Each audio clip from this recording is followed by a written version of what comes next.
Welcome to the Never Thrown the Towel podcast. This episode is sponsored by Test Me. We are thrilled and really proud to be sponsored by Test Me because they are an organisation that share our values and mission around improving men's physical and mental well-being. Test Me Health focuses on the important link around gut health and well-being, which is so important because it's gaining knowledge around food that impacts the gut in a negative way, which can be a game changer because we are gaining knowledge and education around nutrition and diet, ultimately resulting in a much better and safer lifestyle. I just want to say a huge thank you to Test Me for backing and supporting the Never Thrown the Towel podcast, which is stories around resilience and adversity in hope to help and inspire, and trying to change the culture around men talking with the message that talking is a strength, not a weakness. Please like and subscribe to the channel because more likes, more subscriptions, and the more this channel grows, ultimately, this will help more people. Enjoy the show. Never Thrown the Towel. Right then, so welcome to the Never Thrown the Towel podcast. This episode, we are absolutely over the moon to have this guest. He is a man of the people. He is a hilariously funny stand-up comic. He has a beautiful vocabulary, which has led him to setting up the Greeters Guild, working closely with Jan Molby. He is world elite level at Scrabble. Introducing Milo McCabe. Hello. A.K. Troy Hawke. The man behind the moustache. Oh, yeah. Thank you very much for coming on tonight. No, it's my pleasure. I was very excited about Anthony. I was a big fan back in the day, and I remember it was 2006, right? 2005. 2005. So at the time, I was a sort of mediocre TV presenter who was sort of struggling to get what you did sort of authentically and naturally as coming across so sort of funny and relaxed. And I was trying to do that and not being great at it. But then I watched you in that series and I was just like, fucking that guy. So it's a real pleasure for me to come and do this. Well, no, I remember how this came about is I done a long shot of actually messaged you on Instagram. Yeah. And then when you replied back to me in a very Troy Hawke-like reply saying, you know, Anthony, you were from the golden era of Big Brother. And I was just like... That was actually me, though. That was that was a Milo reply. Yeah, there is a bit of bleed between me and Troy. But that was me replying going, the message was instantly screenshot and sent. I was absolutely over the moon. So that's one of the coolest thing about setting up the podcast is we get the opportunity to actually basically speak to people who we are fans of. Yeah. We've had Johnny Nelson, we had the Stoltman brothers, and speaking to you, but as well as. It's always obviously great having people who've got profiles and who've got followers, etc., and who are known. But we also do like to, there still has to be a tie in with what we're about as a podcast. Yeah. And what I love about you and what you do is the acts of kindness having a ripple effect of good and just projecting that positivity. So how did all of that come about? And, when you thought of the idea of actually doing that and tying it in with actually being like a comic? Oh, it was a total accident. Like all of the acts of kindness stuff, complete unintentional accident. So I, around 2013, I was doing an Edinburgh show and I had to make, I decided I was going to do 4 characters. So four separate characters doing like 10, 12 minutes each while I got changed in between. And I had 3 and I needed a 4th. My manager at the time said, why don't you do a posh character? There's no good posh characters. So I thought, I'll do a posh character, but I wanted to have a bit of a twist. And at the time, I was watching YouTube videos, old Parkinson videos. And I saw this old actor called David Niven, who had this real interesting sort of 1930s, 40s English actor, not quite camp, but not quite masculine. Just this very of his own time sort of, suave sort of, I was really really taken by it. So I thought, right, I'm going to get that, but I'm going to give this character a believable backstory. So I'm going to give this character a backstory whereby they can be like that in this era. And the one I got was homeschooled. So he's homeschooled by his mum was like a Hollywood sort of child starlet who basically ended up with the industry turning its back on her. So when her son came along, she kind of kept him homeschooled for a very, very long time. So Troy didn't leave the house till he was 35. So it's almost like he was brought up in her era. So then I'm like, right, I have a believable backstory to make this character a four-dimensional thing. And one of my bits of material was he worked at Wilkinson's, R.I.P. Wilco's. Gone. Not my fault, maybe my fault, I don't know. But he worked at Wilco's, and that was the thing. And then to promote the Edinburgh show, I decided to make my own Wilko fleece. And my mum made it, actually, and the dot on the eye was a corn plaster. And so I went to my local Wilco's with a camera guy, just filmed me working there. So I've gone cravat, moustache, like nice shoes, nice trousers, Wilko fleece, right? And I get in there and I'm thinking, I'm going to get kicked out in 10 seconds. This is not going to, I'm just going to get kicked out and that'll be fine and I'll capture that and we'll go home. I ended up walking past staff members, right? And at a certain point, none of the other staff members looked at me. They were just like, oh, there's a new guy, right? And started tidying up shelves and helping customers. And because I knew the store, I was actually being genuinely helpful. I was like, oh yeah, screws, they're on the first floor. Yeah, I'm up the stairs. What do you need? Garden furniture over here.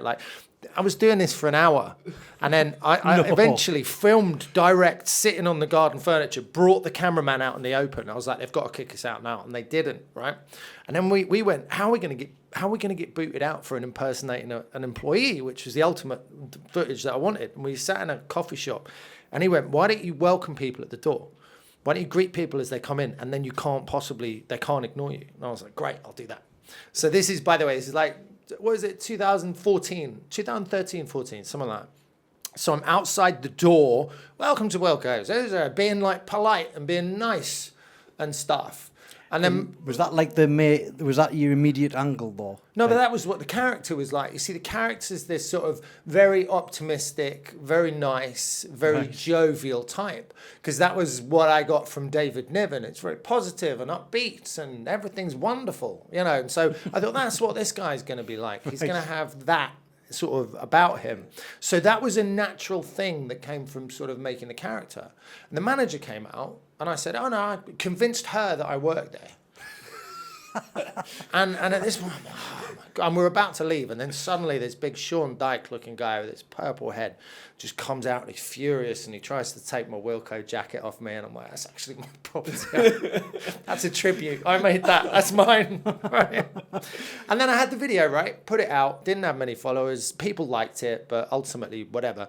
And then a couple of years after lockdown, I started doing So I've been doing this character stand up on the circuit, Edinburgh shows, headlining comedy clubs all over the country for 6-7 years. And then there's lockdown, and I started making some two camera videos on lockdown, and a few of those went viral-ish on Twitter and TikTok and stuff. I ran out of ideas, and then I went back to this footage from Wilco's. And I thought the funniest stuff is when I'm outside. So I cut that up, me outside, and I put it on. And then one user, B3RN___1111, wrote, why don't you do this at other places? And I went, yeah, I want to do it at some other places. Yeah, well, why not? And I rang up camera guy. I met camera guy, and I said, I was in, where was I? Milton Keynes or some, Macclesfield. I was in Macclesfield, right? And I rang up this camera guy. I said, look, just film me outside these places and we'll see what happens. And then I did a couple there and it just started to take off at that point. And the kindness or the niceness or the whatever, the positivity was a byproduct of what I'd created the character to be. And then, so that's when I say it's accidental. That was it, basically, yeah. And then it sort of all got out of control. Yeah. Wow. Unbelievable. Well, ultimately, from that, you are actually making some people's day. Yeah. Some people will be walking away from some of the comments you make about people, and the eloquence from your tone and everything. People are walking away going, I feel incredible. Well, but this is the thing about compliments, right? Is I remember, like 20 years ago, I remember a guy in the street walking past, dead casually, went, "Really like your shoes, mate." And I went, "Oh, hey." And I was like, looking at my shoes going, "Oh, man." And I sort of like straightened my back up a little bit. And I still remember that. I remember someone else saying, like, again, similar period of time ago, 20 years ago, "Oh, those jeans are great. Where did you get them?" And I still remember it, receiving a compliment from a stranger. Like, it's like a weird core memory you've got decades later. And you feel great. And then, you know, the whatever you've had complimented sort of sits in your wardrobe and you look at it in a sort of slightly different way and you feel really good. But I think the thing people also see, I got onto that in my own personal life. And I was like, I want to give someone a core memory that's lasted fucking 20 years or whatever. So if I see someone, I sort of did a deal with myself. If I see someone and they've got something good going on, like a vibe, like a way they're holding themselves or something, I'll tell them. And the funny thing is when you do it, you feel better as well. So they feel better and you feel better because you're like, oh, just made that. No, it is. Yeah. It's a double whammy. I've never understood, like when I done the Big Brother thing, there was basically like, there was two types of people. There would be ones that would say something nice and be high five, or there would be like hostility. And I just never understood, like, why would you want to go down that route? What did you get hostility about, though? The only thing I can imagine is jealousy, really. If you're in a club or doing an appearance and you're the focal point of everybody in that nightclub and you've got various alpha male characters in there, they're not going to like the fact that you're getting attention. So they're going to try and, in some way, take that away, aren't they? Like, that's generally, that was, in reflection, I think that was basically it. I mean, the first time I got into it was a physical altercation. I basically just got punched. I mean, I was wearing a white suit jacket. No, did you get Paul Sinner gets away with it? Why can't you? Did you get sucker punched? If the guy walked past me now, I wouldn't know what he looked like. It was a complete, and actually there was 2 times it happened. Both completely didn't see them coming. Where was it? Where? First one was in Manchester.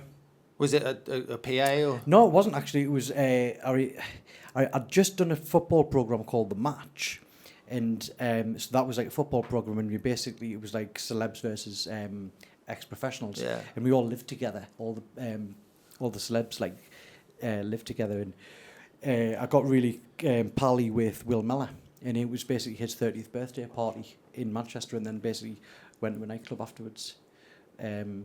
And I was wearing a white suit jacket, which was maybe not looking to blend in, but you know, it was. I think you can't really take any. No, you can't. Can you not? You can't take accountability just because you liked a jacket. No. Just in terms of it was. But why would you want to blend in? But that's the thing. I never, the type of guy I was, I've never ever wanted to blend in. Yeah. But my point is like, I've always been the type of person, if someone was like, I don't know, coming in wearing flamboyant trousers, or they'd done a cool move on the dance floor or something, I'd be the one who would be like, mate, that was class. Yeah. But for some reason,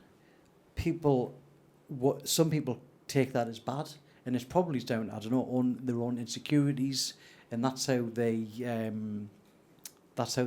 react. Do you mean they might think you're being sarcastic? No, I don't know. I just think it's some people, you know, it's like, you know, you get onto the social media side of things and trolls and stuff. Like, you know, social media wasn't really out when I was, you know, when I'd done Big Brother. But like, if someone said something bad because I was younger, I would really take it personally. Whereas now, when you've got an older head, you know, you can understand actually it's not personal, it's probably just a result of how they're feeling. There's a load of projection going on. Yeah, and it's their issue.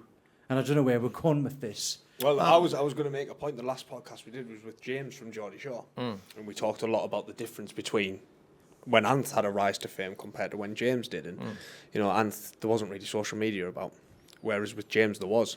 Now, you've had a rise on social media through lockdown.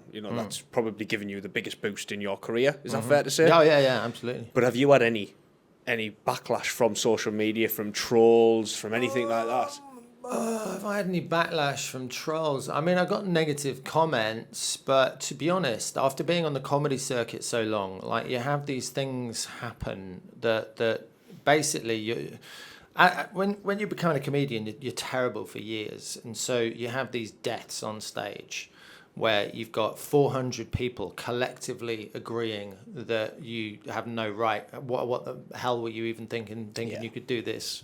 As a room full of people collectively agreeing that you're terrible in that moment. So this happens several times as you're getting better, and could happen at any point during any gig, any time. But when something like that happens, it hurts so much. But then it's how you respond to it. So some people will quit comedy when they have the first one of those, right? But other sort of less mentally stable people, less like myself, will keep going at it. Will sort of take the hit, let it hurt, really get to the next gig, get over it. And then the next time it happens, it's sort of slightly easier. So you get a little bit desensitized. But you also get the chance to pick out accountability, like where I went wrong in each of those things. Accountability is a whole different thing. But in terms of what you're saying, I think repeated exposure to sort of getting, booed off early doors or getting told you're shit or whatever. When it comes to sort of negative comments online, and I do get negative comments online, not as many, but they don't really land in a way that they might have done if I hadn't sort of gone through all the comedy stuff. Do you know what I mean?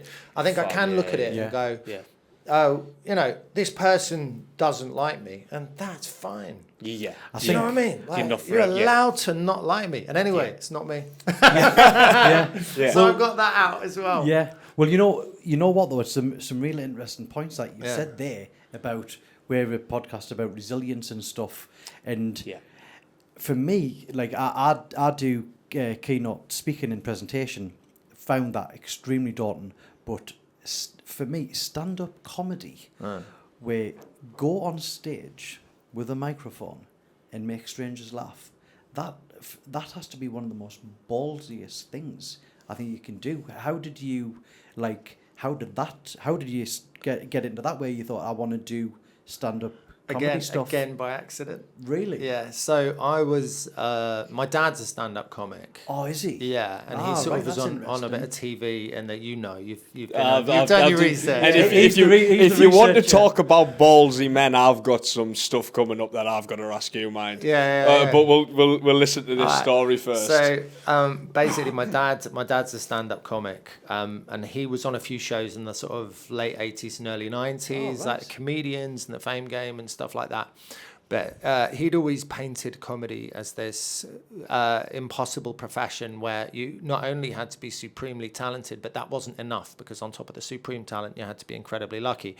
And so this job, like, nobody was a comedian back then, so it was a real unicorn job back then. But I was a professional drummer, and then I was in a cover band, and the guy who ran the cover band had set up a comedy night. And then I said to him, can I set your night up in a different part of London? I'll use all your gear and I'll do all the work, and we'll just go 50-50 on the money. And he went, fine. I started emceeing that, right? And then an agent who came to one of the gigs, I started having a chat with her, and she goes, why don't you do 5 minutes? And I was like, yeah, I'll do 5 minutes. Like, fine, why not? I'll give it a go. And then she booked me to do this gig, and I came on, and I got a laugh immediately. I don't know what I did. Can't remember what I did. I got a laugh immediately. And then I died for 5 minutes, right? And I didn't care, because it was like, I'm not going to be a comedian, bucket list thing, ticked off. Yeah. And it came off. And this agent, who'd been really friendly with me, because I was a promoter, I was someone who booked her acts, she put her finger in my face and said, that was terrible. That was dire. What? Eyes are furious. She goes, why are you doing that? What are you talking about that? And I'm sitting there going, what? She goes, but you're going to be a comedian. We're going to sign you up. I'm just like, oh. And that was that. And then I was sort of thrown into it. Yeah. And they kind of threw me in the fire a bit, because I ended up doing a load of gigs I wasn't quite ready for. So it was a baptism of fire, sink or swim. And sometimes I'd get away with it, and a lot of the time I wouldn't. And it was really like yeah, it was a big, tough learning curve, but I was properly determined to do it. And just bit by bit got better. But that was awful in the early days. Most people are awful in the early days. It takes a few years. Because you went from, looking it up, you went from playing at Glastonbury alongside Morrissey, the Killers. Yeah. You know, huge bands. What's doing the band stuff? As a Drums, drummer. yeah. Wow. Which is like... I'd love to be able to play the drums. Yeah. I've had a few lessons. It's the one instrument where you can get a little bit of success early doors. And then after that, you got it. Yeah. But so you went from that, which seems like it's going to be a great career. Nah, I'll tell you what, like, it was weird because, like, doing a 5-spot for no money in a function room above a pub was more exciting than doing, like, a big European festival as a drummer. Okay.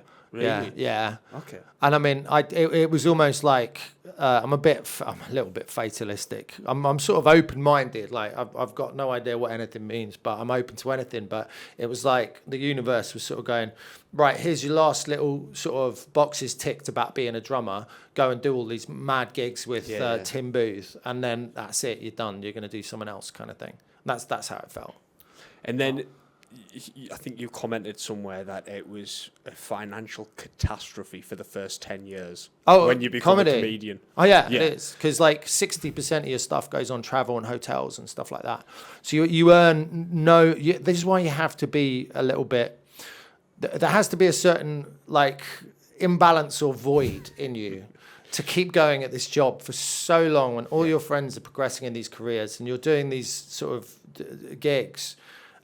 What is the thing that drives you? It's this need for approval or something from a load of strangers every night just to get you to normal. Do you know what I mean? So, and you'll find with a lot of successful comedians, none of them tend to have had really good sort of childhoods, or there's always something missing. Do you know what I mean?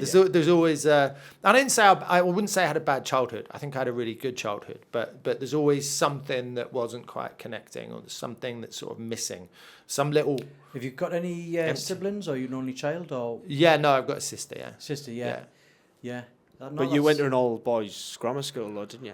I went to an all-boys grammar school that's actually spawned 4 comedians, 4 professional comedians. There's something about the school I was at that I think the level of piss taking or something, I don't know what it was. But yeah, there's about 4 or 5 pro comedians came from the time that I was... Really? Yeah. That must have been a very funny classroom. Andrew Lawrence, Roger Monkhouse, I think Milton Jones, Sean Mio, they're all sort of... It's nuts. But although you're saying, there's some form of screwless, was there a burning passion though as well? And did you was it like, no, I know I'm good at this, and I've got the passion, and I'm going to keep on going because I know eventually I'll get there? Was that not there then? Not to start with, but I think when I started doing it, and I'll tell you what it was. It was the first time I got my really big laugh. First time I got a proper big laugh. I remember that I was driving home and I just couldn't contain my excitement. I was like high for a couple of hours. Right. And this is even before I'd done my first gig, because I was emceeing the nights that I was running. And I'd do all right, just a little bit of chat, whatever. And then I just had this idea for a joke, did it, and the room lit up. And I was like for about 4 or 5 afterwards. And like, that was probably when I was like, right, okay, great. Yeah, I can imagine that being...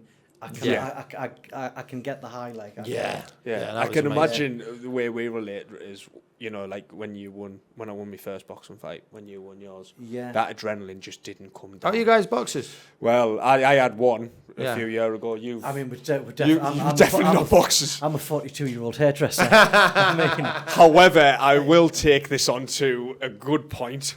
Last year, what were you thinking? Oh, no, 2022.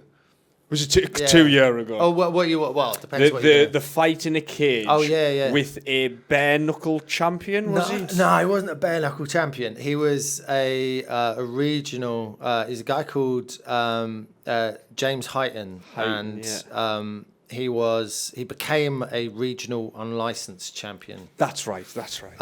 So basically, I've always been a hobbyist boxer, and then I sort of got to a midlife crisis, sort of. Do you know what I mean? I'm in one of them now. I'm having a fight in December. Yeah, nice. Another one, so nice. Big brother clash. I remember you said you're having a fight. And I said, "Is it Craig?" yeah. I was howling when he said that. I was like, God, wow, he does know who I am. He actually does know who I am. He's pulled a Craig joke. God, I watched every episode of that. And they said to me, "Do you want to do an exhibition, or do you want to?" And I went, "No, like I want to have it." And are you sure? And I was like, "Yeah." And I got in, and I saw it was a cage, and then my two friends like blanched, and I was just like, "Oh Christ!" And we got up, and they were when we got in the wrap room, the dressing room, whatever. It was the roughest looking bunch of people, and like genuinely terrifying looking people, and to a person, like lovely. Do you know what I mean? There was a couple of lads who were sort of, I think they were filming it for YouTube or something, and they were a bit weird. But all the lads that were just having fights, like teeth missing, whatever, black eyes, really lovely, all of them. And they kept like going, "Are you having a proper fight? Yeah, you're not having an exhibition, lad. You're having a fight. You're an actual fight. Good." Like, and I was like, yeah. Who you fighting? Just James Hyton. Fucking hell, mate. Like, there was a lot of that, and I think. In sparring, I'd sort of held back a bit. I'd been a bit timid. So I think my worry was that I was going to be timid. But I got the biggest adrenaline dump I've ever had in my life over anything. And the trainer had to like throw a load of water in my face because I was just zombied. And then I came out, and all the training I'd done went out the window. And I just sort of windmilled. I just went into fifth gear.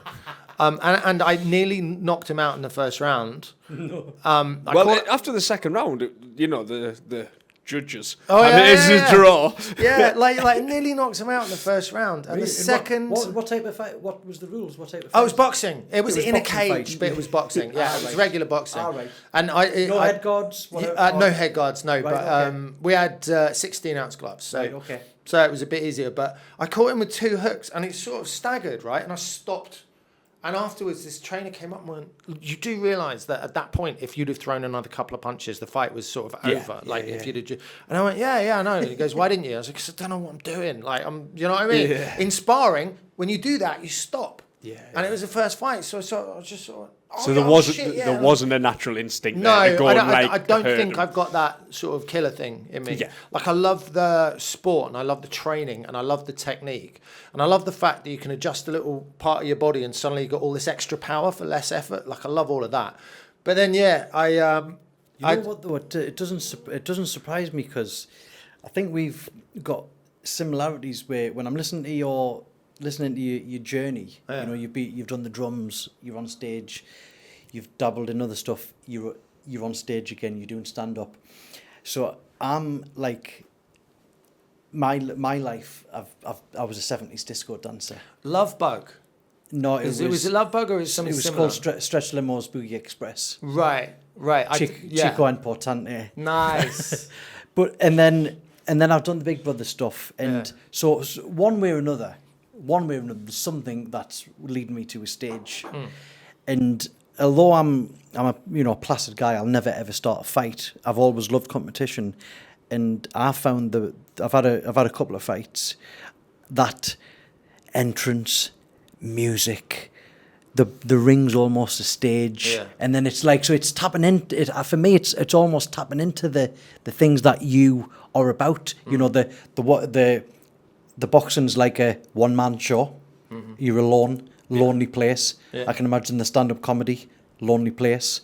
So it's almost like, you've told me that, but it's almost sounds... I'm not surprised, actually, that you've actually done that. Yeah. And is that where do you think it's like, you like the adrenaline, the buzz? I think so, and I'm definitely, but I'm definitely attracted to difficult things. I think things that are tricky, things that are, that have a big evolutionary sort of journey to sort of go on. Do you know what I mean? Like, you can slightly get better all the time, like drumming, comedy. You can never be perfect. You can never, there's always a little improvement to be made. So I like that aspect of it. Do you know what I mean? And boxing as well. Yeah. And you did a big thing a couple of weeks ago, didn't you? Which might make you a little jealous. Right. which is one of the ballsiest things I've ever seen, by the way. You did a boxing class with George Groves. Oh yeah, no, he was Right. yeah. And what he asked him to do was shit. to ask him to teach him the Carl Froch 2-punch combination that knocked George Groves flat out. So, which I was sat there going, wow, that takes balls to ask George Groves to teach you how he got knocked out in probably his most famous fight of Carl Froch, who is his arch enemy. They still don't like each other. No, they're cool now. They're No, they're cool. They're cool now. Yeah. They've done a show together. I think. Have they? But how was that for an experience? Oh, I mean, he's so lovely. He's such a nice dude. I knew he would be as well, and he was. I knew he'd be cool. Basically, as soon as I got in, I sussed him for 30 seconds, and I'm like, yeah, I'm going to ask him to show me this. I'm going to ask. Yeah. The worst thing is that you did it in character. Yeah. You still had your shirts on. Yeah. Well, you probably just can get away with murdering the character though. That's License to Thrill. Yeah. With that. Yeah. What I have noticed about comedians, and Anthony knows this, I love comedians. Yeah, you'll be my fourth this year. I've seen is their level of intelligence. So I listen a lot to Jimmy Carr on podcasts. Yeah. His level of intelligence is far greater than the person he perceives on stage or on a TV program. Ricky Gervais, unbelievably intelligent, but comes across as a bit of an idiot character on stage. And yourself studied psychotherapy at university, and then went on to study. Did you complete your masters, or you went? No, so I did a psychology degree, and then I did a psychotherapy masters, which was and at the time I was just becoming an open spot comedian. I was a professional drummer, and I was trained to be a psychotherapist. So I was sort of all over the place. Yeah. But yeah, it was a 4 years sort of part-time course, and at the end of the first year, you kind of at the beginning of the second year, you start taking your own sort of clients under supervision. So when the supervisor isn't in the room, but you have the session, and then you bring what happened within that session to a supervisor every week, so they can sort of check that you're doing the right thing, kind of thing. But I tell you what, the trainee psychotherapists were the most left field group of people. And bear in mind, Really? I've been a musician, I've been in cover bands, I've been on the open mic comedy circuit, I've been in the professional comedy circuit. The oddest, the strangest group I've been in. Trainee psychotherapists. Really? Wow. Oh my God. In what way? 100%. Just the first day I walked in and I looked around and I'm like, you are joking me. These are the people that are going to be responsible for... And, they were probably... But to be fair, I was 25. I was probably walking in all... you're like when you're in your mid-20s. I was probably walking in all cocky and arrogant. And, probably looking at me going... Oh, fucking busted over there, thinks he can, get... But honest to God, just the I don't know what it is. They just seemed the oddest, most unusual, quirkiest people. And I've worked in some pretty quirky areas, and these were the quirkiest by a long chalk. Yeah. But then at the end of the first year, half the class got culled. Do you know what I mean? Because at the end of the first year, I was talking to the guy and he going, oh, you can go through the next year. And I was like, oh, is not everyone going through it? And I'm like, no. And then half of the people who I'd really thought were there for the wrong reasons, or, couldn't see it. Because I think psychotherapy could draw people who maybe have a bit of a God complex, or maybe want to, and I had to ask myself, why am I interested in this? Do I want that sort of, is it about having a little bit of power, or what is it? But I think for me, it's just that I've never been able to stop analysing, constantly, all the time. It's almost like a thing that goes on in the back of my head beyond my awareness, kind of thing. Really? Yeah, you touched on that with George Groves when you said you worked him out in 30 seconds. Yeah. Well, it's probably why you're so shit hot at dishing out the compliments, and it's it is fascinating to hear the variation of just beautifully hydrated skin, or all that, and that's probably actually tapping into who you are. Maybe, I don't know, but I didn't work out George Groves in 30 seconds. I think I worked out that he wouldn't be offended in 30 seconds. Yeah. I wouldn't go, oh yes, I still no. But yeah, I think it is like what I do with the videos is I'll try and put 100%. If I'm out, I'll try and put 100% of my energy and focus onto a person, and sort of go, right, what's jumping out? What's nice about them? And there might not be anything.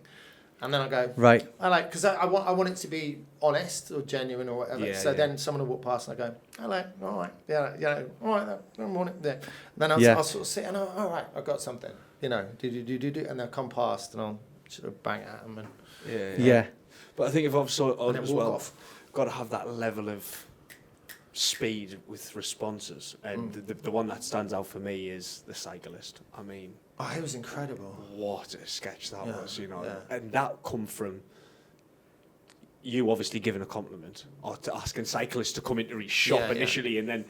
But your responses had to be so quick. Now I look at that and I think back to where does that come from? Because some people are naturally quick at responses. Got a mate, and he's just boom, and I'm like, how do you think of that so quick? But with you as well, you've got that psychology, that psychotherapy background, and touch on your vocabulary in the introduction. It's unbelievable. You say some words, and I'm like, what? I don't know them. Yeah. And but I always try. If I do that, I always try and contextualize them in a way that the meaning becomes apparent. If you yeah. But does that as well come from you had a good education, you had a solid education, grammar school. Yeah. So that comes from that background. Maybe I think with the speed of responses, I would say it's very much muscle memory from the comedy circuit. It's because as a comic, you get used to that way of thinking, and a lot of the time it isn't that you're really quick at responding. It's just that you're very relaxed about it. So you're naturally quick. You see, if you were totally relaxed, you could naturally be as quick as you are, say, at home with your partner when you're 100% in the zone, and you find yourself being quick and funny, and you think, it's almost like as a comic, you sort of train yourself to get to that natural state. Yeah, it's like everything that, isn't it? It's like that's one of the first things that we do in boxing. It's like actually the best. You're in a very hostile situation, but the best result will actually you being relaxed. Loose as, yeah. And when you're that relaxed, you get an extra sort of microsecond, or do you know what I mean? You get an extra little moment of reaction time, and funnily enough, you're actually a lot more powerful when you're relaxed because you're allowing your sort of body mechanics to work. That's the part I really buzz off with training. Were you that relaxed when Derek Chisholm walked past you for the second time? Right. Well, let me tell you exactly what happened there, because I look a lot braver than I actually was. This is another ballsy moment from what we've seen. This is a ballsy moment. So I don't know what happened there. Okay, so Derek Chisholm comes by in this sort of matching. I was welcoming boxers to the Joshua Helenius press conference. Right. So they're all come down the escalator, and they're all heavyweights on that card. And then Derek Chisholm comes past, and he's because Derek's loose. Yeah, he's he like flips tables and everything. Yeah. He's wearing this red and white checked hat, t-shirt, shorts, like the whole outfit, red and white checked. It's awful. And no comment. yeah. Good answer. I said, he came past, and I went, "Sir, you look adorable, comma." But the comma became a full stop because he immediately turned, like instantly, and said, "Call me adorable again, I'm going to fuck you up." Right? Oh, really? And then I said, "But you're the most adorable, you're a dangerous looking tablecloth." Right? Instantly, yeah? So on the video, it looks like he's reacted, I've reacted, and then I've reacted so quick. He then just allows Steve Bunce to lead him away. And it looks like I've sort of really got the better of him. And I haven't blinked at all. But what actually happened was because when they showed me the video, I was like, "Did you edit it like that?" And they went, No, you actually said that. And I'm like, "Oh, wow." So what happened was I went, "You're the most adorable, comma." And I was about to say something about a tablecloth. I don't know what. And I had it queued up, right? And then he said, "Call me adorable again, I'm going to fuck you up." And then I said, "But you're the most adorable." And I was about to say, "But you're the most adorable tablecloth." But by the time I got to the word adorable, I'd processed what he'd said. Luckily, it felt like a finished sentence. So I went, "But you're the most adorable." Process. And then Steve Bunce is leading him away. So I'm like, definitely safe now. Fuck it. You're a dangerous looking tablecloth, right? So I only deployed that line where I knew for sure that I was out of the slap zone. But really, like, he would have maybe pushed me or slapped me. I don't think he'd have, like, dropped a shoulder. Yeah. But I mean, in terms of like I'm a big boxing fan, and he's TV gold. I think he's so funny. Oh, he's hilarious. Yeah. Like, I mean, the Yeah, comments when he said, I don't know whether you've seen when he said about the Ibiza. Oh, like, yeah. Like drugs, I don't do drugs, but apart from Ibiza, it's Yeah, allowed. That's different. Yeah. Oh, when it's green, is it? Morning, neighbours. No, but you are dealing with it an extremely potentially, like if he flips. Yeah. I think he had the gloves are off when he was sat from Chisora. That gloves are off. They stopped having glass. They stopped having glass on the table because I think he might have flung it, or it might have been there was definitely a glass got flung. And then in the same press conference he flipped a table. threw a table. Yeah. So I mean, you couldn't pick a worse. I thought he looked. I think he came in that outfit, and I thought, And has there been any other potential like heated like confrontations when you're in character where you think you might actually get a punch thrown or anything like that? So Christian Horner really didn't like what I said to him. Yes. Right. Really. I said, I told him he looked like Daniel Craig if he were a cricket umpire. And he did not like that. He hated that. Sort of sneered, and the lady to his right had to like hide a laugh. I sort of caught that. I was shooting a promotional video for a film that's coming out yesterday, right? And this guy came along, he walked along, and he had that sort of Roy Keane look about him. Do you know, like the icy blue eyes and the like high cheekbones and just all drawn down. I said something nice to him. I can't remember what I said. Just some compliment. And then he was like, "What?" And I repeated the compliment. And he said, "Why are you fucking shouting at me, you asshole?" And it was one of the funniest moments has ever happened. But I can't use it because it's like promotion for this film, and it's out of sync with the film. So I'm gutted. But that happened. But then I had someone in Melbourne walk past me and call me like I was just being nice again, call me various things, and they walked past once, they walked past twice. And I knew they were going to walk past the third time. And at that point, I think they're going to throw a drink or they're going to... And I had this real sort of moment where I'm like, I've already got them doing this. Do I take the risk, wait for them to come back? They might have like a milkshake or something like that. This is the only kind of smoking jacket I've got on me for this show. Is it worth it for the moment? Or shall I just... call it quits and bowl before they do another circuit? And in the end, I was like, no, I think I've got it. So didn't wait for them to cycle back around. And again. Have you always been like a natural piss taker? Like were you the mate who would be like, he looks like such and such. Look at his jeans. I was the very shy, sort of nerdy kid. No. I'm 100%. Really? Yeah. So I was very, very short-sighted, like a -6.5 and a -7. So I had these big, thick glasses. And I was kind of the clever kid in primary school, right? And then I passed my 11 plus and I got to my new school and I was not the clever kid. Like my whole identity just got dissolved because I went to this school full of clever kids and I was sort of like the nothing kid. So I remember sort of feeling like I didn't really have an identity for a bit. And I don't know, it was about 11 or so. And I guess it's something I've sort of struggled with in the past. Is I went through a real stage of 11 to sort of 15, 16, kind of really struggling with that whole idea of identity and who I was and what I did and what, and then I remember the first time I got onto something that felt solid for me. It was when my mates needed a drummer in their band when I was 16 and I started learning to play the drums. And then suddenly I had an identity. I was a drummer. You know what I mean? And that felt like the most solid, concrete thing I had. So I sort of threw myself into that. But yeah, no, I absolutely was not that kid. I think that's actually went down an interesting angle where you've went there, because I think a lot of males, we do just like to have some form of identity, or we like being involved in a group.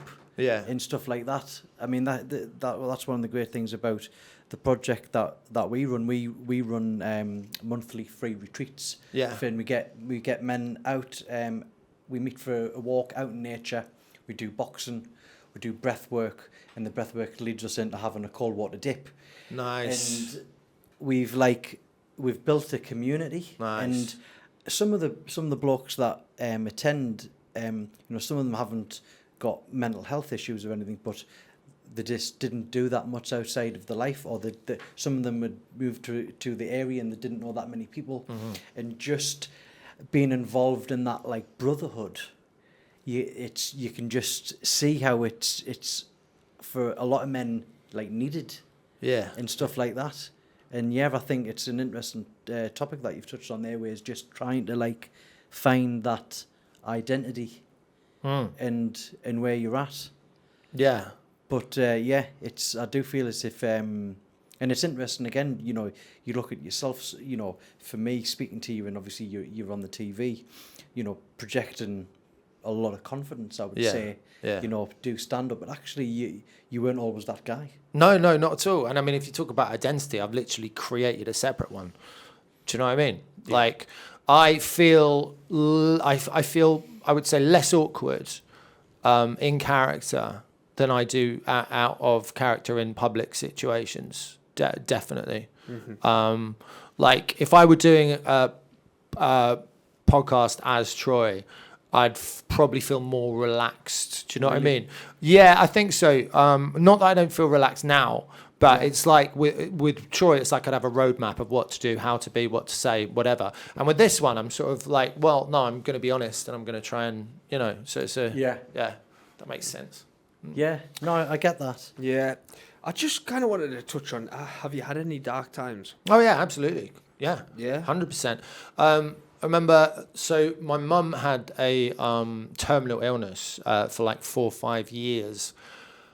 And she got a prognosis of like 2 years, and she lasted 4. And I remember, it's weird because we had such a long run up to her death. We had such a long, that I think in my head, I'd sort of tried to preempt my grief. And when she died, it was partly kind of, because she got to the point where her body was really giving up and she was in so much pain.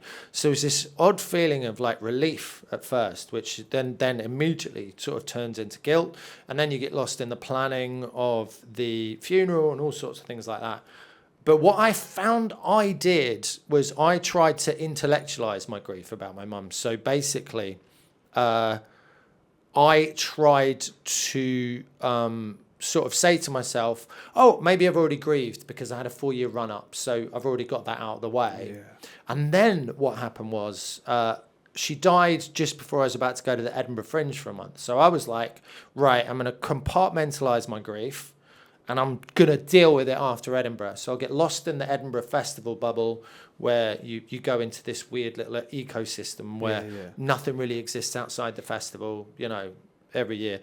And I thought, right, I'll just put it off. But what happened with me, and I think if I don't check this, I have a tendency to do this, is I migrate my grief to anger. And I do that, I think, because I'm a bit of a control freak. And with anger, you're in the driving seat, or you feel like you're in the driving seat. And with grief, you're like a passenger. Yeah. And so I would always sort of get into, try and put that into anger, which doesn't work because the grief never goes away and it sort of ends up catching up with you.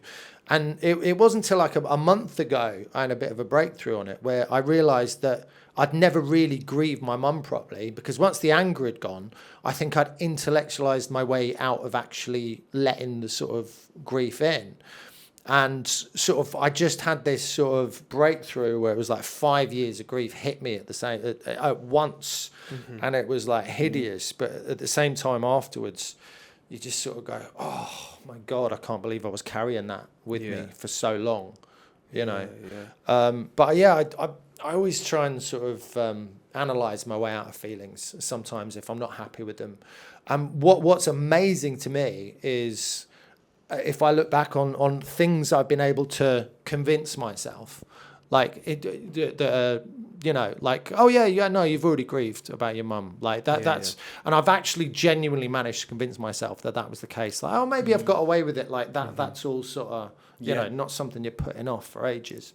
But I think no, is that an element of the psychology brain in you that you that you're tapping into? I think so, yeah, because I always want to understand everything. I want to sort of get the root of everything and work everything out and try and find out why. Do you know what I mean? Why am I thinking like this? Why did I say this? Why is this happening? And I don't know, I think that's because I've always been like slightly sort of socially atypical. So as a kid, I was always sort of saying a weird thing or a sort of odd thing, and I wouldn't know why. So I'd start thinking like, well, why did I say that? Why is that odd? I'd never sort of quite fit in properly. So I sort of, started analysing at that point, I think, and I never... Yeah. Because we talk a lot about self-awareness, don't we? We touch on that a lot, and it's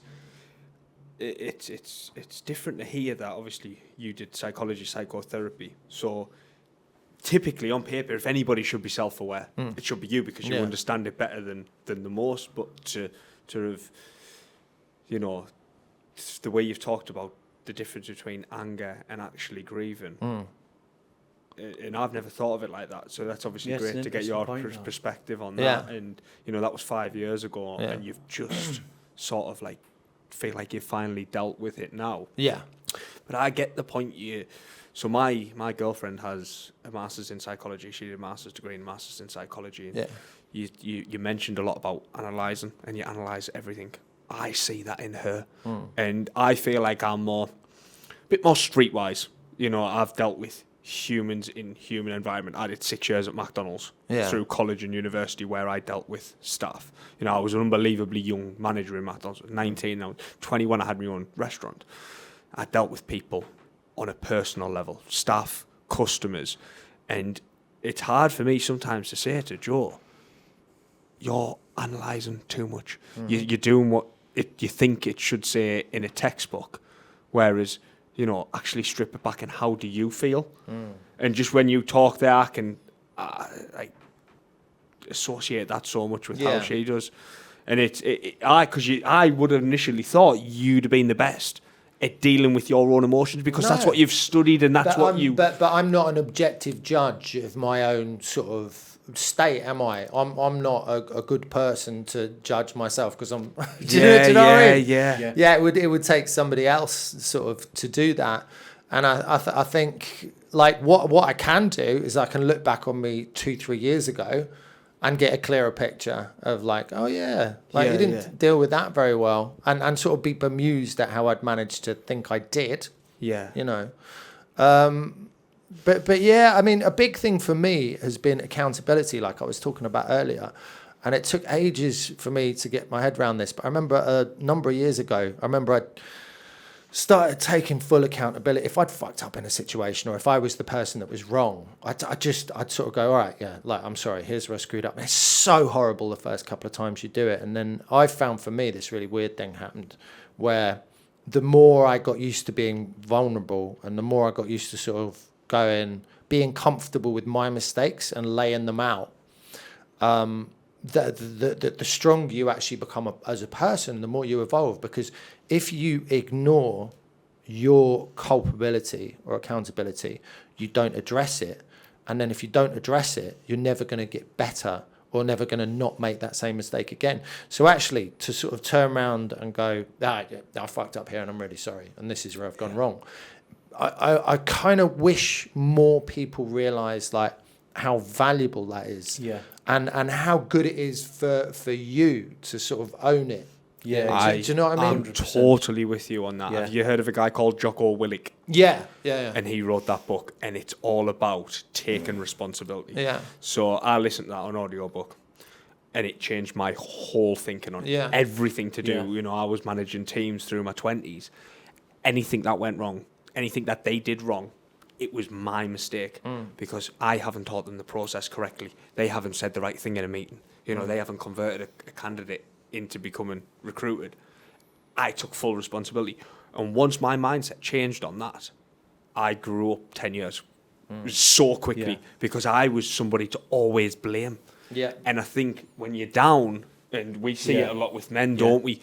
They're quick to blame. They're quick to blame their environment, alcohol. They're quick to blame this, that for the downfall. But actually, if you go, I am responsible. Yeah, it is my responsibility. So I think that's a phenomenal point. Well, I think one of the, it's touching on what one of our main messages and slogans of the project is talking is a strength, not a weakness.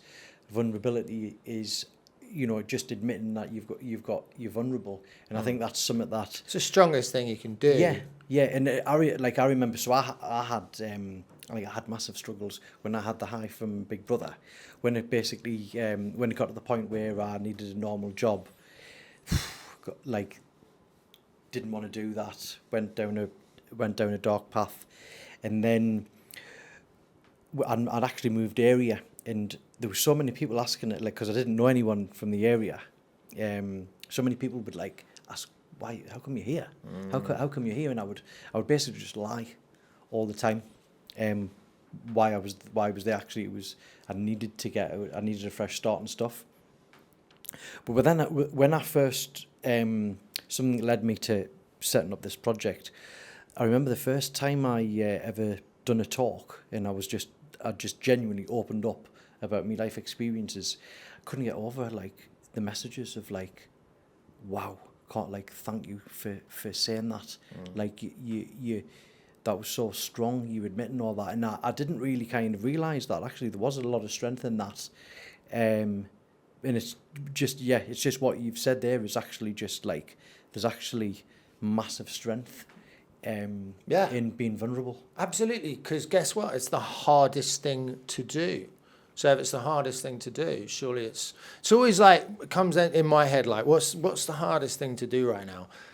And that's probably the thing that you should do. And do you know what I mean? Yeah. And the other thing is, I don't know if you've had this where you've had a disagreement with someone and it's raging on and you can't get through to them and you end up having an argument in your head with this person, the same argument over and over again, but you can't stop yourself. It's like sort of putting your fingers on the stove every single night. Just you keep going back and you're keeping yourself awake and you're getting more and more angry and you keep going and going and going. And I've had that in the past. And the thing that got me out of that again was accountability and sort of stopping and going right, well, firstly, there's no point me having this argument with this person because it's almost like I'm fantasizing about the perfect argument and this is how it would go and I'd get all my points over, which is never going to happen. And then you kind of realize that in some way, shape or form, you've made all these points anyway. And then I sort of went, what I did was I kind of stopped myself and went, okay, this isn't good or helpful. This is just negative for me. I'm going to have a look at the other person's point of view and properly put myself in their shoes, as hard as it is. Put everything I'm pissed off about with their behaviour to one side and look at what they might be pissed off with me about. Yeah. And sit there and just sort of, and it's really hard sometimes, but if you can properly audit their side of it from your perspective, you're never going to get, because if you're not communicating with them or whatever, but if you can pull through and sort of go, all right, now I can now, you can get to a point where you can understand behavior that was previously incomprehensible. Like nobody's ever doing something because they're completely crazy. Well, they might sometimes, but there's always a reason. And I think if for me, if I can get to the logic behind a bit of behavior, then I start taking it a lot less personally. I can understand it and I can resolve it. And even if I can't have that resolution with the person, on my level, I can go, right, well, I now get why you might be pissed off with me. And I can apologise for that. I can clear up my end. And as soon as I do that, I'm not thinking about it. I think that's the classic wife and husband argument, isn't it? But it also, because when you get men and women, sometimes you just see something different, and then you go hang on. And sometimes in arguments, you can sometimes completely be deluded on your point. 100%. And then if you strip it right back, like you've said there, and go, well, hang on a second, maybe I have played it wrong. Like 10 out of 10, me and my wife's arguments. What we can actually do is we've got the ability, not all the time, but most of the time, to stop it, look at each other and go, right, who's being the dickhead? Aye. And we trust each other enough. And most of the time it's me. Like most of the time I'm overreacting to something.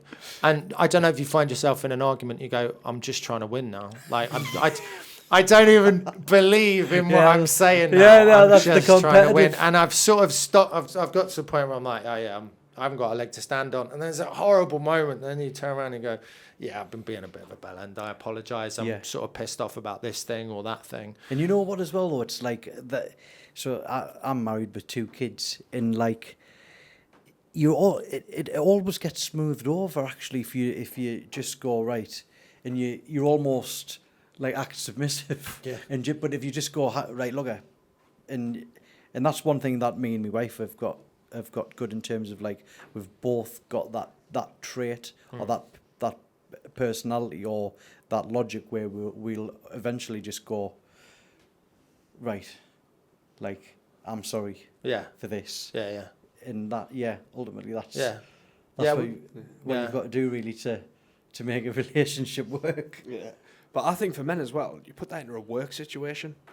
How many times do men, and they do it more than they think, whinge at work? Do you know what? Like I don't have a boss, and I think that's good for you everybody. do. You've got a wife. Oh yeah. Because I say that I don't have a boss. Hang on a second. Yes, I do. I do. I do at home. I think I don't think I'd be a particularly good employee. No, I don't think so. I could never have I can't have a boss. I can vouch for that. For you. Yeah. Right, I'm the worst. Don't employ me. Firstly, I'll be late. But that's another thing, right? That's another thing I want to talk about is a big change for me is practicing gratitude. And getting to a point where instead of you really focus about what you've got and what you're grateful for. And I literally do it out loud to myself every day as I do a big list. I'm grateful for my wife. I'm grateful for my kids. I'm grateful for my house. And you keep going. And you go, I'm grateful I'm sort of fit and healthy. I'm grateful my hair hasn't gone grey yet. You keep going, you keep going, you keep going. And suddenly you've done 25 things. Yeah. And it's like, try being in a bad mood after that. Yeah, do you know what I mean? Like that's really big. I mean, you might be the most healthiest 48-year-old guy I've ever seen in my life. Yeah. When you said you were 48, I was like, he's done his post round on a unicorn. So you should have gratitude for that. I do every day. I seen that actually this morning. What you've mentioned there, and it was. Don't look at your phone for the first 30 minutes and write down 10 things you're grateful for. You do 25. And it will immediately change your outlook on the day. Yeah, and I tell you what I think it is I think when you do something like that, when you externalize positive thoughts or imagery, for my money, it works as a sat-nav for your subconscious, right? 100%. So it steers your day with you making decisions beyond your kind of conscious awareness because you've almost like programmed your brain. Like people have there's the thing I think is people have a lot more control over their brains, their outputs, their environments than they actually realise. Do you know what I mean? Yeah, you can go, you can say to yourself like, and I do this. You go right. This is what I want for today. I want to have a great day. I want to be happy all day. That thing I'm going to do, I want to enjoy it as much as possible. And I do this as well. And I go, this is what's going to happen. This is what I want. This is what's going to happen. That's it, right? Done. And sure enough, like most of the time. And so I did it with my 10-year-old daughter because she wanted to play adult volleyball. She's very precocious, but she wasn't doing very well. And she beat herself up for not doing well. And afterwards I say, look, no, you're 3 foot smaller than everyone. It's not serious. We're on holiday, but she's so like performance driven. And then I said to her, like, right, let's do this on the way to volleyball. I was like, all achievable things. Just go, right, I'm going to score a point. I'm going to get a serve over. I'm going to be a good team member. And I got her to say all these things. And then I went, and now say that's what I want. That's going to happen. She went, oh, yeah. Lo and behold, right, she has this game. She does all this stuff. Everyone's cheering. She gets the hang of it. But then I think in her head, she's like, oh, so I can just say whatever happens in it. All right, yeah, like, I want a bike. I want this. Yeah. This is what I want. And I'm like, no. It doesn't quite work like that. Yeah. But there's that. And, so I'm a big believer in that stuff. It does. The thing is, though, like, any successful person that I've ever spoken to, though, they've all had that, though. They've all had that mindset. And I think you've got, especially. I haven't always had it. I've had to learn. No. As a comedian, it's very easy to get sort of bitter, and you see a lot of comedians getting bitter. Because yeah, you get to a point where you're sort of going out every weekend and you're killing it and everything, and then you hit a bit of a glass ceiling sometimes in comedy, and then I think it comes down to accountability, and there's a mindset where you can go, well, I'm so funny, why haven't I got more? And then you can get lost in that. Or you can go, well, clearly I need to keep writing. Clearly I need to do something else. Clearly I need to think about some other sort of social media thing I can be doing, and sort of go, right, what can I do? But it's quite sort of tempting to get into that, well, I've done everything I can and I'm just stuck here, and, the life isn't fair. And I think I've definitely over the years felt myself kind of be in that mindset. And that mindset obviously is only conducive to the same thing continually happening. But when you actually, the moment that changed for me is when I felt that start to happen a few years ago. And I just went, do you know what? If this is it, great. And this is where I started the gratitude. I was like, I get to do a job I love. I have the luxury of not having a boss, which is incredible. Yeah. I've got a beautiful kids. I've got a lovely wife. How dare I, if this is it, great. I'm happy, I'm done. Yeah. And then I started doing the gratitude, and that is when, career-wise, everything. You do sometimes, though. You do have. There's the other side, though, from what I've found about successful people and who are doing really well in the field. Though, there's another part where they've got that side of I want to do better. I want more. Yeah. And is that you obviously you've done incredibly well in your career now. Is there a part of you where there's that hungry animal who wants more and more and more? So for me now, it's not material stuff. For me, it's I want to become a better comedian. I want to be the best. And that's what I mean in terms of is it the level of grown and I don't know, best case scenario, stadiums and stuff like that. I don't know if it would be stadiums. I think it would just be quality of output. I don't particularly want to be gigging in arenas or stadiums. I think the atmosphere is more difficult for comedy. I completely agree with that. I've had better evenings of comedians at town halls, theatres than, this year alone I've seen Michael McIntyre, Peter Kay at arenas. The utility. I've seen Peter Kay at the O2, I've seen big comedians, but then I've seen John Bishop this year. It's the Tyne Theatre in Newcastle. I've seen Sarah Millican there. last year. I have better nights. Yeah. I remember I was so lucky to have seen Joe Rogan do stand up, and it was this was before he was massive with the podcasts. Yeah. And it was in a small intimate room. But what's the pinnacle then? Where in terms of the driven side of you then, for your career-wise and your professional as being a comic, where you're at with that then? What's the goals? What's the goals? Every year I write in my book, I'm going to write the best stand-up show, best received show, and I sort of try and top myself each year, try and beat myself each year. Do you know what I mean? Have a better show year on year. So I want to do that. But I'll be honest with you, man, in terms of actual sort of career goals, whatever, I feel at the moment I've got so much more than I would have anticipated or expected. Yeah. All I've written so I've got a list of things I want. So all I've written is, movie project that I love, or TV project that I love, or radio project that I love doing. Do you know what I mean? As long as I'm someone I enjoy, that's it. I'm not kind of aspirational in a material way to, I want to fill stadiums or whatever. Yeah. That's not me. But I just want to get better. Just want to keep getting better. That's what I'm really into. Is that little evolution thing. And is that where what do you prefer most? Do you prefer doing the TikTok stuff where you stood on a door and you're doing that, or is it on stage being a stand-up comedian? Do you know what? You talk about venue size. I played a pub in Redcar yesterday, and it was 50 people. Did you really? Was, Why? And what was the setup? Because a guy had been bugging me to book me, a guy called Matty Oxley, and he's it's a lovely gig, you'll love it. Wow. And I was coming up here anyway, so we tagged it on before.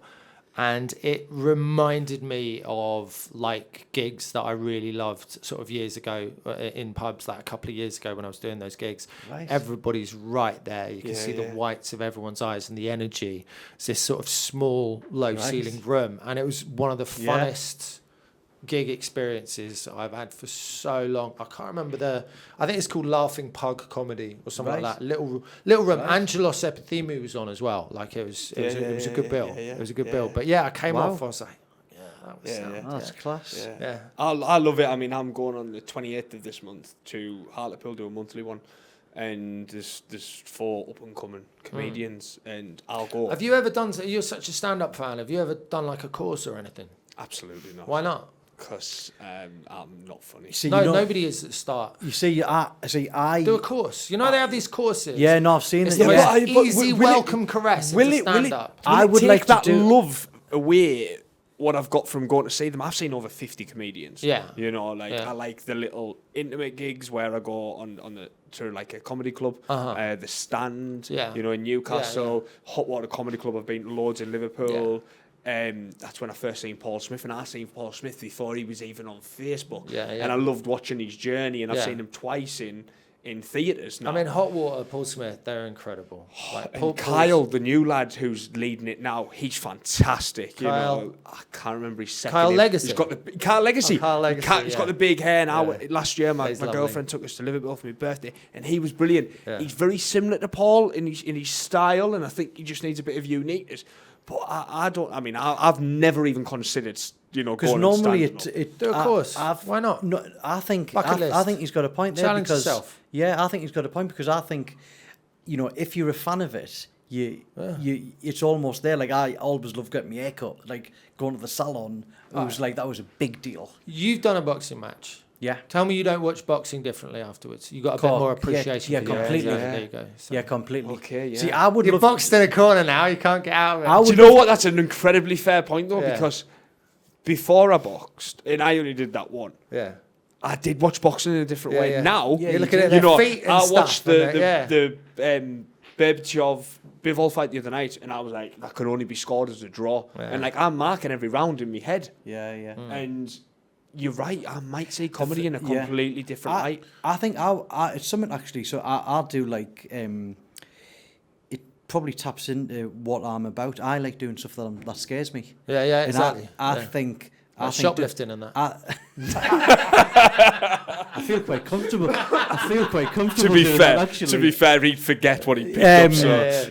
But no, I'm not saying I'm funny, but it's just the like it's challenge. It's the challenge. That little bubble of adrenaline you get. Yeah. And going on, I think I'd rather go and have a fight than give microphone, go and stand on that stage and make people laugh. So you should give that a go then. I do think it's incredibly ballsy. But it's not though. It's weird. It's like muscle memory, and it's like once you've done it, it's like anything. You get used to it. Do you know what I mean? It doesn't feel ballsy. Like first time it does. First couple of times it does. It I mean, once you become a veteran, but no, I think going on stage make people laugh. You got to do it then, man. Seriously, the way the courses work, they really hold your hand. You sort of build up this 5-minute set, and then you've got a very, very comfortable gig where it's all friends of everybody and everyone's very supportive. You are giving me that look like now. The intrigue. It's playing over in your head. Yeah. It's the gentlest entry into it. But even if you just wanted to have that experience once, I think it's worth having once. You know what I mean? Yeah. And that whole thing of challenging yourself, like, you should do it. Because we always, as well, like, we shout about self-development and personal development. Yeah. And it's something that, you know, I always have these crazy ideas of what I want to do next. And next on my list is jiu-jitsu. Yeah. Because I don't want to, you know, I want to learn a martial art. And a few years ago, it was like, I want to learn Chinese, which was totally out of the realm of, you know, possibility. But it was like self-development and personal development, and we always tell the guys, don't we, you know, is there a hobby? What are you interested in? Is there something outside of this project or outside of work that you could, what do you love? I think it's about, I've always looked at life as just looking at, on my deathbed, like, what did you do? What did you do? And I always think like, do it. If you fancy doing it, just do it. Yeah, 100%. But I think I look at comedy, and and talked about getting up on stage for the first time and the balls that it takes to then getting to your level, professional comedy scene. And I can see from the outside, the biggest factor, the biggest difference in the people who succeed and fail is resilience. Now, it's huge in the project, isn't it? Resilience. We talk about this all the time, and I want people now to listen. The resilience, what set you different? What set you apart from the people who started with you doing them courses initially, or, were doing stand-up, to you becoming a professional and one of the best in the game? What set me apart? I think the moment I properly started taking accountability, and I think I tell you what really helped me is I used to do a different character. It was a Portuguese character, a Portuguese reality TV show winner. And this started out Portuguese similar to me. reality TV show winner, right? Who just decided to become a stand-up. And then I started off, and this character was quite niche, and it worked straight away.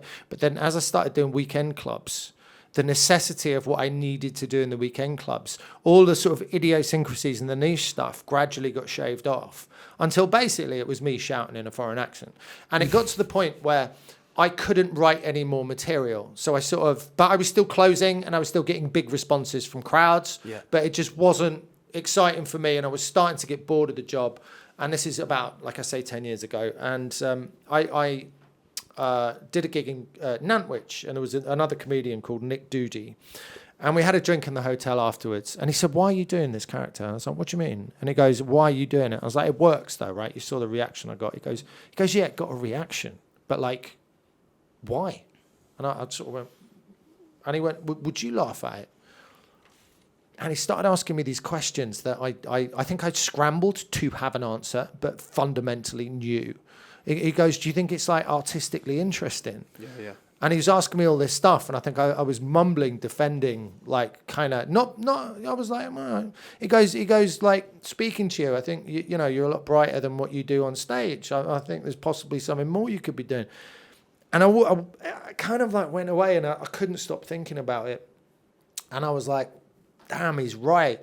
This guy took a risk, possibly offending me, to give me some constructive criticism that was a big part in me sort of like doing the Edinburgh show and going, right, let's find some new characters. Let's do something else."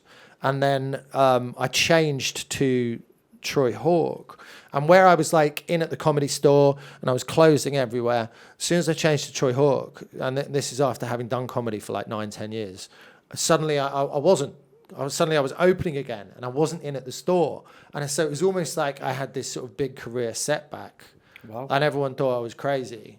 But then as I start doing it, like it starts getting better, and suddenly it's more satisfying, and when you done it. So when you were Troy, did that feel different? Were you like, this is me? Because it felt a bit more me. I think there's more of me in Troy than there was. You do suit the name as well.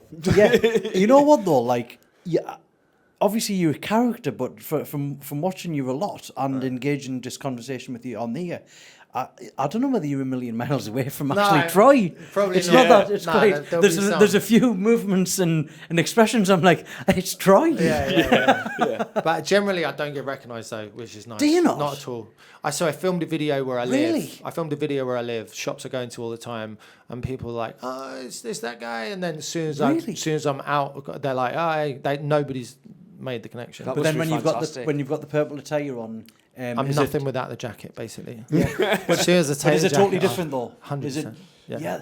Wow, that's crazy. I really you don't look appreciate that different. Some of my mates can't believe it, but yeah. Well, you've got the two. I mean, I reckon actually that is the best form of fame, where you've got the fame, the numbers and popularity, etc., etc. But then actually, you were able to completely just have a normal life and like go to Sainsbury's with your kids and not get hounded. That's unbelievable.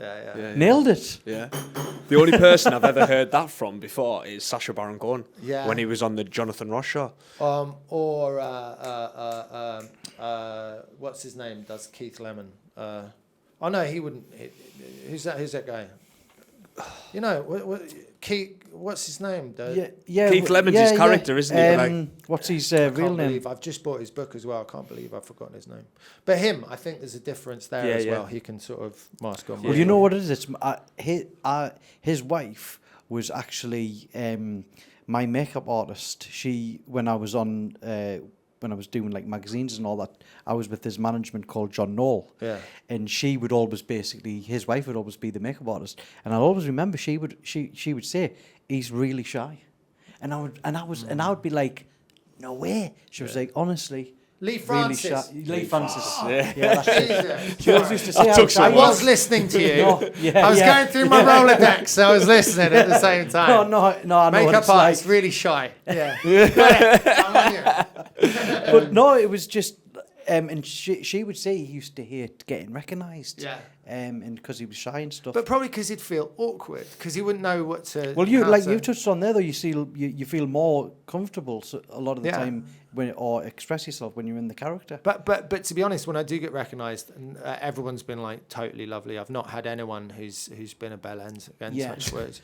And when I'm in character, obviously it happens a lot when I'm out filming and stuff like that.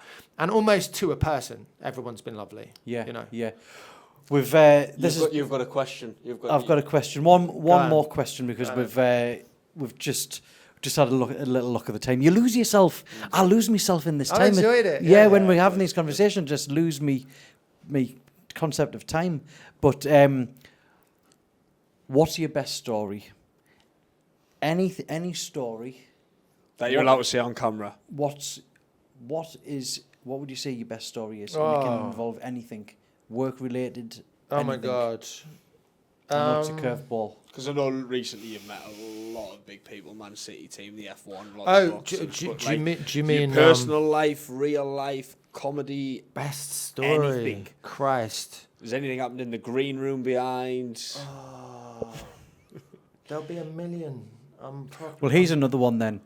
If he walked past, what would you say? If you would try? No. You're like Versace Beavis. I'm lost. That's a cracker. I'm lost. Beavis and Butthead. Yeah. Actually, now that what would you say about? I'm a bit younger than you, Stu. What would you say about me? Oh God. I'd probably. It depends. What would you say? What would I say? Fuck. You really put me on the spot then.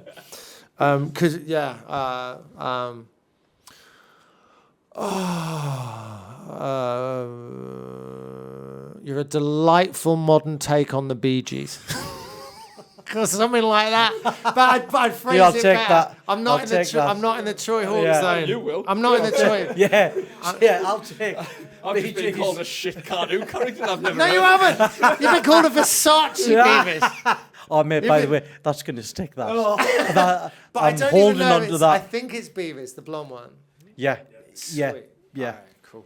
I'm going to have to go on Google. Versace, though. Like Versace, in its purest, best, most symmetrical and wonderful Listen, form. On that note, we're gonna wrap it He's up. going to knock us out. Shoulders back. Never throw in the towel. Okay. Pleasure, Troy. Absolute pleasure. You're handing me the towel. Yeah. Is this mine? That's yours. Never throw it in. Oh, lush. Thank you, man. Thank you. It's been an absolute pleasure. Yeah, just say a massive thank you to Milo, aka Troy, for coming on. Massive thank you to everybody who's watching. We hope you've took something away from that. Please go over to Troy's socials. Search at Troy Hawke on everything: X, Instagram, Facebook. I've missed one. Tiki-Toki, that one. I think there's still some tickets left for some of your gigs as well. Yeah, I think Plymouth. I got a few for Plymouth. I think I've got some for Folkestone and Wolverhampton. I think they're the only 3 with tickets. So if you want to see Troy live, please go over, have a look, get some tickets. Again, massive thank you for giving up your time, and can't wait to see you later. And thank you to Test Me Health and Iona for sponsoring this podcast and allowing us to do what we do. She's put on a special offer of 10% off for anybody looking to do any food allergy tolerance tests. So again, thank you, Iona, and head over if you are looking to improve your health to testmehealth.com. And yeah, until the next time, give us a like and a follow down below to allow us to keep doing this. And as always, comment on your favourite bit and who you'd like to see next.